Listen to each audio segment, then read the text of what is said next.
Vous ajoutez d'autres arguments parce qu'il a dit l'état d'esprit, il a distingué 3 joueurs, Eklos et Randall, Colomwani et Barcola. Oui, parce qu'il faut quand même y mettre les ingrédients. Il y a quand même une exigence à avoir, une discipline à avoir, un état d'esprit à avoir, des efforts à faire, même si c'est que le Luxembourg. Mais ça, c'est le minimum, ça, pour moi. Non, mais dans une période juste avant un Euro où ils sont allés jusqu'au bout, ils sont allés chercher le résultat avec quand même un petit peu la manière au final. Parce qu'il y a 3-0, il aurait pu y en avoir 4. Ils ont très peu concédé, ils n'ont rien concédé même. Donc ça dit quelque chose d'une discipline collective et d'un état d'esprit, comme l'a dit très bien Grégory Schneider. Je n'arrive pas à y croire vraiment ce qui se passe ce soir. Ouais, et donc, évidemment, plus que le c'était pas non plus une démonstration, mais ils ont fait vraiment. C'était très encourageant. On a eu des signaux encourageants. On va parler ensuite, je pense, des cas individuels. Ouais. Mais collectivement. Franchement, je pense que le staff doit être satisfait ce soir. Ok, il est satisfait. Alors, il n'est pas membre du staff, c'est Bertrand Latour. Quoique, parfois, une certaine complicité quand même assez agréable à suivre avec le sélectionneur national de Deschamps. C'est Bertrand Latour qui nous attend du côté du stade Saint-Symphorien.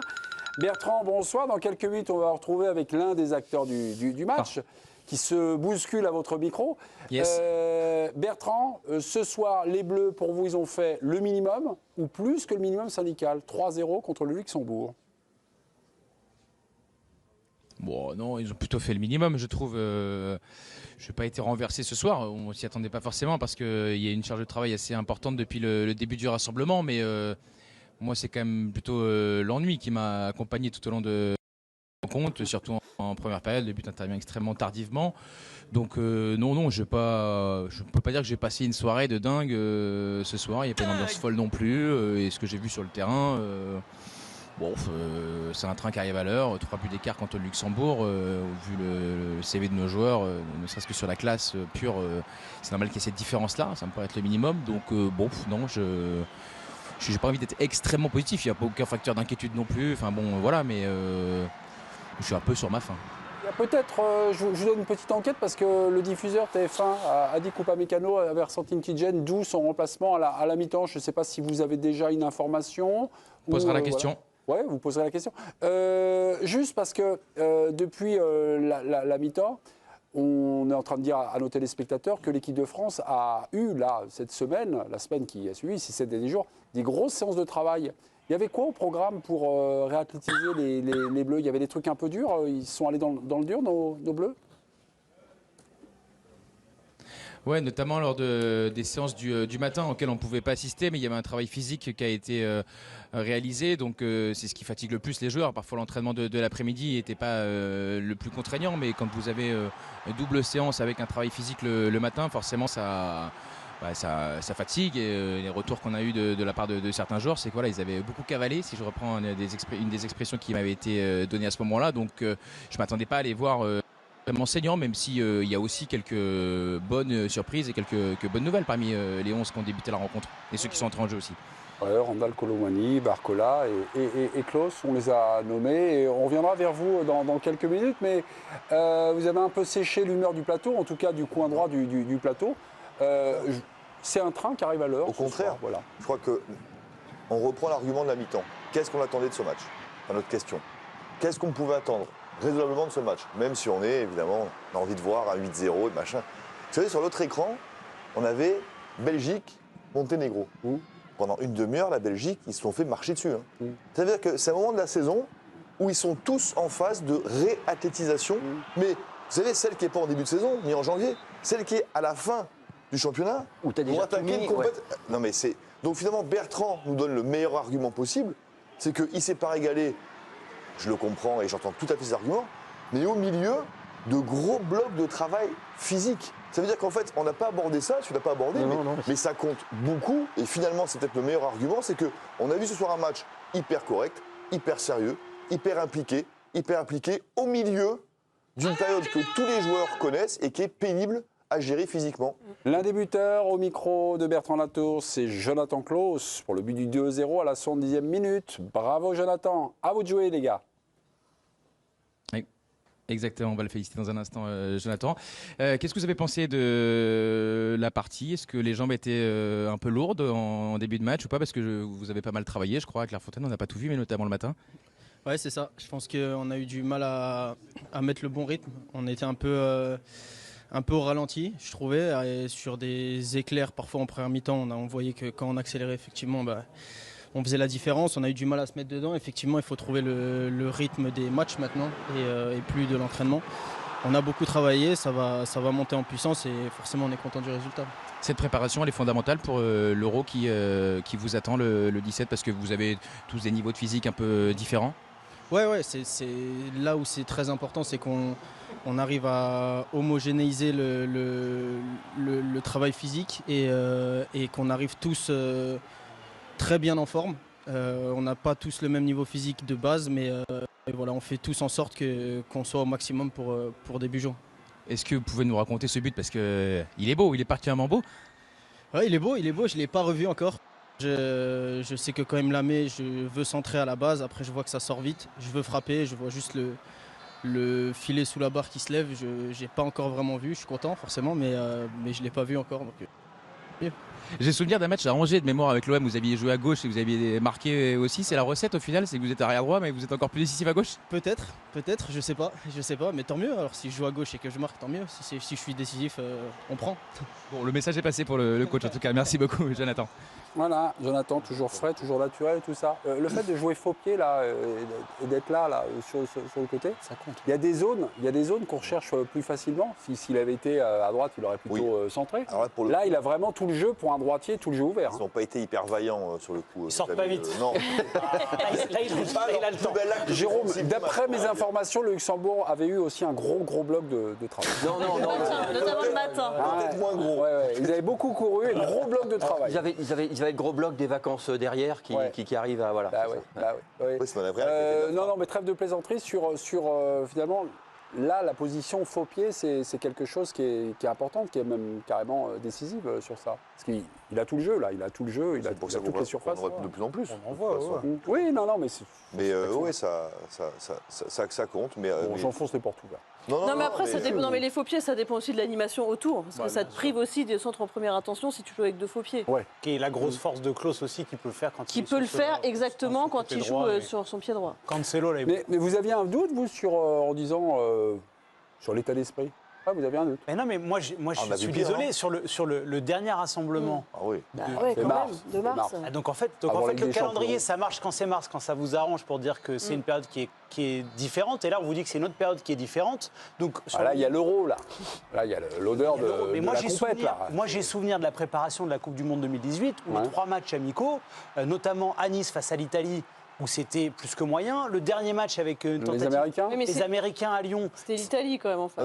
Non, mais je suis d'accord, mais il y a toujours des incertitudes. Et moi, honnêtement, sur le dernier match, sur le dernier rassemblement, j'ai vu plein de choses qui m'ont agacé, qui m'ont énervé dans le comportement, dans le laxisme. Et ce soir, j'ai trouvé une équipe sérieuse. Alors, je ne vais pas grimper au rideau. C'est des bêtes de concours, les Français. Enfin, ils sont un peu drogués à la compète. Effectivement, ils se voient un peu trop beaux. Ça marche pas tout le temps. Voilà, on l'a déjà dit et répété. Si ça marche, c'est plutôt un très bon signal. Ça va marcher pour certains joueurs normalement et pas d'autres. Et je trouve que ce soir, j'ai pas vu un mec en marge. Kanté est rentré un peu comme dans ses chaussons. Fofana a beaucoup apporté, on l'a un peu dit à la mi-temps. C'est-à-dire que même à la périphérie de ce qu'on imagine être les titulaires, Camavinga est rentré avec le sourire. Plus dur à juger derrière. Voilà, plus dur à juger derrière, mais... C'est vrai qu'en défense, tu oui, peux pas trop... Non, on peut pas trop, mais Upamecano a trop gagné, a même écrasé les duels qu'il a eu à... Il y avait quand même Rodriguez en face, qui est pas n'importe quel jeu. Enfin, je veux dire, je veux pas... Non, mais c'est pas stratosphérique.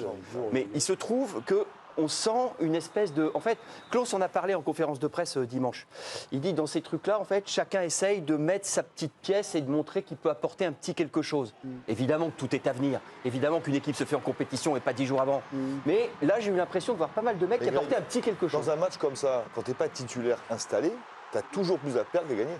Voilà. Et ils ont plutôt gagné un petit truc. Voilà. S'il marque, on va dire encore heureux qu'il marque au Luxembourg. Mais là, on va voir le débat après. Il n'a pas marqué, il n'a pas existé. Est-ce que c'est pas un des grands perdants typiquement sur ce genre de match? Tu fais des teasings sur les débats. C'est vraiment le grand professionnel. Dans quelques minutes, on aura un débat sur Marcus Thuram. Si vous avez des questions, d'ailleurs, des réflexions, des petites choses comme ça, on aura un débat sur le match de Thuram. Vous pouvez passer sur le site L'Équipe. Randal Colomani, je crois, je suis à peu près sûr, était sur TF1 ce soir après son match. Donc, année pénible avec le Paris Saint-Germain. Il nous a expliqué ce qui s'est passé ce soir-là. Oui, il a réagi, il a marqué ce soir face au Luxembourg. Il a expliqué sur TF1 « Je suis très fier de mon but. Je pense que la confiance du coach fait partie de cette réussite. Et ça me fait aussi toujours plaisir de représenter mon pays. » Qu'est-ce que tu sous-entends ? Oh, le faillot. Il faillote un peu, la Randal, non? Non, mais c'est marrant d'entendre la confiance. C'est vrai qu'il faillote. Enrique, il a un peu moins confiance en lui. Voire pas du tout. Quoi, quand sur la fin de il a saison. joué, il n'a pas rendu vraiment la confiance. Non, c'est sûr. Mais bon, c'est marrant qu'il aille tout de suite sur le côté confiance et coach. Sorti parce qu'il faut se rappeler que pour le coup, Randal Colomani, lui, sur le dernier rassemblement, il avait un peu sorti de la tête de l'eau. Il a marqué un but magnifique avec l'équipe de France. Contre le Chili. Exactement. Bon, ça lui a pas servi en club derrière parce que pas confiance du coach. Mais c'est marrant qu'il y revienne. Ouais. C'est à la fois soit du faillotage, soit une petite mine pour Luis Enrique. Oui, je pense qu'il y a un peu de ça aussi. Après, il y a déjà, c'est vrai, je pense qu'il le pense sincèrement et que ça doit jouer dans sa copie, de sentir que Deschamps l'a toujours soutenu. Le message, c'est quand on me fait confiance, je peux être bon aussi, quoi. Oui, voilà. Mais après, est-ce qu'il a calculé un truc à 4 bandes pour Luis Enrique? Je ne suis pas sûre. Il y a une spontanéité quand on sort comme ça du terrain. Quand on juge les mecs à droite, je trouve qu'il faut faire attention pour avoir été les suivre au Qatar, parce qu'en fait, c'est une équipe qui est faite pour appuyer à gauche.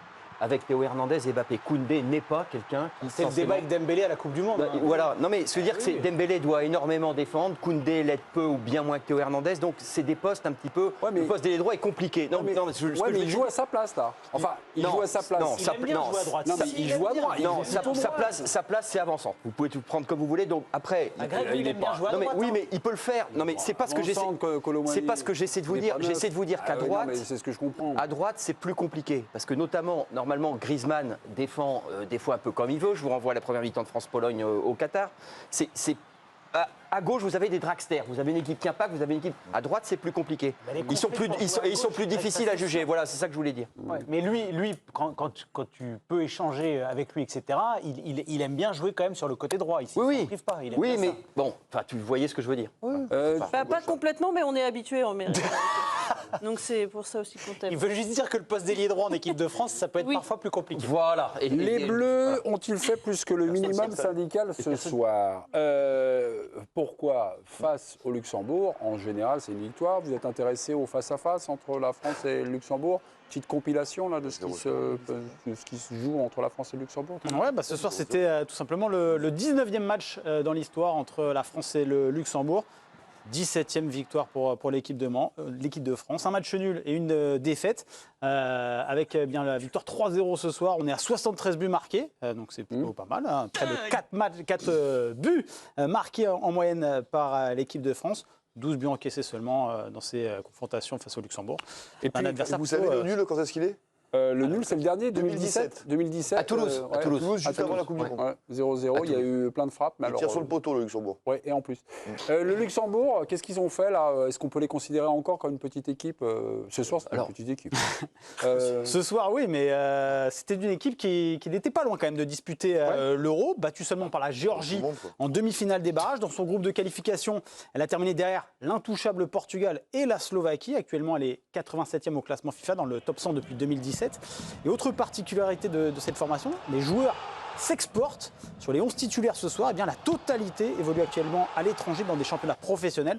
Ce n'était pas forcément le cas il y a quelques années. Mais le petit Maurice, là, le gardien, il joue à l'Union Saint-Géloise, dans la banlieue de Bruxelles. Mais parce que le sens de vos questions depuis la mi-temps et la fin du match, on ne va pas essayer de vous faire croire que l'équipe de France a battu une équipe monstrueuse. Effectivement, l'opposition était faible. Là, on sent un petit fond de l'œil. Non, mais vous essayez d'orienter le débat pour nous piéger en nous disant bon, on a vu les trucs formidables, mais en face, c'était les PH. Oui, non, mais attendez, s'il vous plaît, il y a le sélectionneur qui passe avant, s'il vous plaît. Didier Deschamps avec Bertrand Latour, on y va. Oui. Bonsoir Didier. Première question, est-ce qu'il y a des blessés ou pas à l'issue de ce match? Non, il n'y a que Dayo Upamecano que j'ai changé parce qu'il avait une petite sensation à l'adducteur. Non, ceux qui ne sont pas rentrés, c'est parce qu'ils ne pouvaient pas... Ils ne pouvaient pas rentrer pour différentes raisons. Et sur Dayo, pas de problème, il n'y a pas de... Non, il n'y a pas d'inquiétude. C'est juste une petite lourdeur, donc pas de risque à prendre. Est-ce que vos joueurs ont fait plus ou moins que ce que vous escomptiez avant le match? Ils ont fait de bonnes choses. Je tiens compte que l'adversaire aussi a été surtout amené à défendre et il leur manquait pas mal de joueurs, donc ils n'ont pas le réservoir que moi je peux avoir, mais il y a eu des choses très intéressantes dans l'animation offensive, dans la variété, dans le fait de pouvoir dézoner tout en occupant chaque zone du terrain. Il y aura des corrections, ça demandera évidemment répétition face à un adversaire qui sera plus solide et plus fort certainement dimanche, mais tout le monde met beaucoup de bonne volonté, d'état d'esprit et même si je ne vais pas en ressortir un, mais quand on voit le capitaine Kylian aujourd'hui avec plein de jus et plein d'envie, c'est lui le premier leader, donc c'est très bien, mais c'est comme ça depuis le premier jour, les premières séances d'entraînement. La route est longue, mais il faut qu'on garde ça. Justement, vous parliez de dézonner au début de votre réponse. On a souvent vu Kylian parfois dans l'axe, Marcus aussi à gauche. Ça fait partie des consignes que vous leur donnez? Des positionnements qui peuvent être différents pour être moins prévisibles pour l'adversaire. On a l'impression qu'N'Golo Kanté, il n'a pas perdu grand-chose. Je sais que vous n'êtes pas surpris parce que c'est pour ça que vous l'avez pris, mais qu'est-ce que vous en avez pensé? Merci. Vous avez la réponse pour ceux qui ne l'ont pas vu pendant un an. Voilà, c'est lui. Et égal à lui-même. Et Benjamin Pavard est rentré au poste d'arrière droit. Ça m'a surpris. Ah ouais? Parce que vendredi dernier, peut-être que j'ai mal compris votre réponse qui m'arrive souvent, mais j'avais l'impression qu'il était plutôt axial et là il est rentré à droite. Oui, je m'adapte par rapport à la situation des uns et des autres, ce que je peux faire. Donc il y jouera plus? Il y jouera plus au poste d'arrière droit? Ah non, pas forcément. Je peux être dans la zone droite. À l'Inter, il joue aussi zone droite. En étant défenseur central, mais des fois il est carrément côté droit. Il a cette capacité, c'est pour ça qu'il n'y a pas de souci pour le refaire. Qu'est-ce que vous avez pensé de l'entrée de Bradley Barcola? Il n'a pas eu énormément de temps de jeu, mais bon, il est décisif en peu de temps, il fallait le faire. C'est sa capacité, même si il se fait un peu bouger sur le premier duel dans la surface. Il dit il va falloir durcir un peu. Bon. C'est pas évident en rentrant, mais bon, il a cette capacité de vitesse, d'éliminer, de faire des différences, de pouvoir faire marquer. Voilà, et ça, il faut garder ça, c'est une option, un moment. Avec tous les joueurs que j'ai à disposition offensivement, il y en a qui commenceront, mais il faudra prendre des relais. Il y aura des. Quand j'ai vu le match amical de l'Autriche contre la Serbie, on va avoir du répondant. Et puis c'est des matchs tous les 4 jours, donc tout le monde doit être prêt. Dernière question, Didier. Marcus Thuram, je l'ai trouvé moins en évidence que d'autres. Est-ce que vous partagez cet avis-là ou vous trouvez que c'est sévère? Il a fait beaucoup de mouvements, de déplacements. Après, il a une position qui est moins fixe qu'il n'était aussi, donc ça lui demande des efforts. Mais il les fait. S'il a à être... Marcus est prêt à ça aussi. Peut-être faire un travail défensif plus important, mais permettre à l'équipe d'être, quand on n'a pas le ballon, d'être plus solide. Si c'est Giroud à gauche, ce sera plus dur. Non, ça c'est pas possible. Là, je vous dis tout de suite. Donc, je sais où les mettre, même s'il y a des options. Bon, Jonathan, c'est pas son poste aussi, mais bon, droitier qui rentre et qui frappe en pleine lucarne. Tant mieux pour lui. Non, après il y a différentes possibilités, mais non, Marcus est très bien et dans l'esprit et sur le plan athlétique. Après, il y a des ajustements un petit peu. Ils ne peuvent pas tous non plus. Voilà. Piccolo, il marque des buts aussi. Hein, ça arrive en équipe de France. Parce qu'il a la confiance du coach, il a dit chez les diffuseurs. Ah ouais? Ouais. Il le sait. C'est vrai, ça, il me la rend bien. Hein. Très bien, j'arrête parce que sinon je vais me faire disputer par le chef de presse de l'équipe de France qui dit non. Mais on peut continuer sur Randal Colomwani. Il vous surprend pas parce que vous croyez en lui depuis le début? De par ce qu'il fait avec nous, ce qu'il avait fait au dernier rassemblement, ce sera encore, même si petite correction à avoir, mais oui, c'est pour ça qu'il est là.